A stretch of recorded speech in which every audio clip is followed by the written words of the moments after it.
A wet start to the day as a band of rain spreads across the country, brighter later, but the outlook remains unsettled. I'll have all the details of that and more coming up on Good Morning Britain.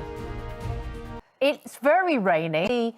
The glory of Windsor Castle and beating down on you. Well, I guess the positive there is that the grounds probably looked a little brown at Windsor Castle and all around the UK, so it's a little more luscious after the rain we've had lately. Good point. But do you remember when we were in the summer and we talked about how we had these heat health alerts, people saying, there's hot weather, let's enjoy it, it's beautiful and so much. Well, actually, we've now found that the European heat waves and the UK heat waves that we had, the deaths were tripled because of climate change, because of people unable to cope with how hot the weather was, particularly how much more prolonged they were. So Imperial College London had a study of 854 European cities. That's just a third of Europe's population. But cities are hotter because there's more concrete and less green spaces.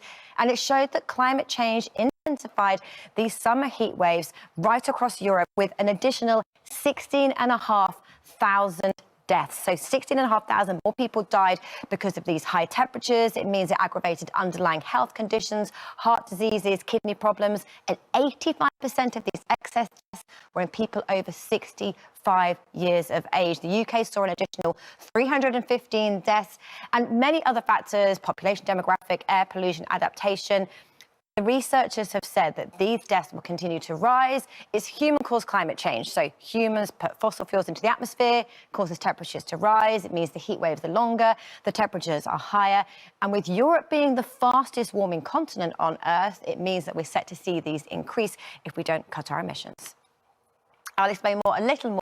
But yes, the heat of summer does feel like a distant memory. Temperatures are now back down to average for the first time in months, and it is wet and windy that dominates. Low pressure to the north of us brings a weather front through today, and successions of weather fronts push in as we head through the rest of the week, with temperatures actually climbing by the end of the week as it turns more humid, but that combines with these wetter and windier conditions as well. So for today, yet again, there is more rain around. This is the very soggy scene greeting many of us first thing this morning. This whole band of rain moves its way eastwards with this mild air being drawn up from the south. So cloudy, misty, murky through southern areas, brightening up for Scotland, Northern Ireland, northern areas of England. Temperatures here climbing into the low 20s. Actually should feel very nice indeed, but staying cloudy, wet and windy in the south. Tomorrow we start with a very humid, very murky start to our day. Tomorrow is one of sunny spells and some scattered showers, turning increasingly humid, but the outlook remains unsettled with yet more rain.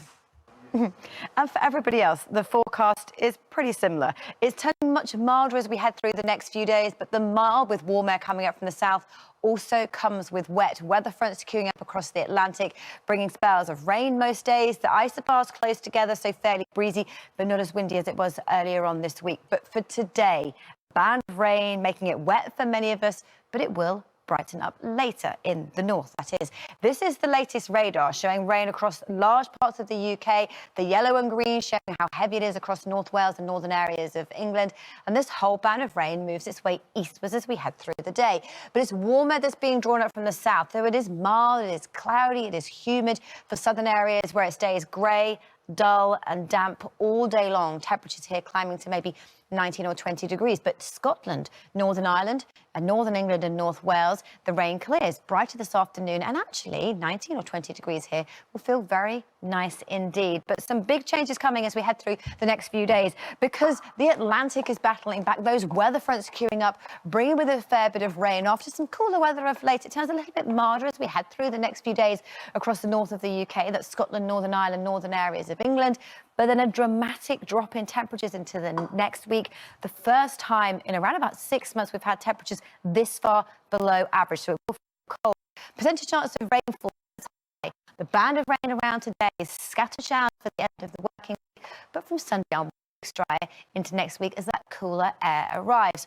Fortunes further south for England and Wales as we head through the next 7 days. Again, looking at our temperatures compared to where they should be. And we're set to turn a little above average, but again, it turns much cooler into next week. It will feel very autumnal then. Percentage chance of rainfall, it is high. The band of heavy rain around today, scattered showers lasting into the weekend and hit and miss as we head into next week as well.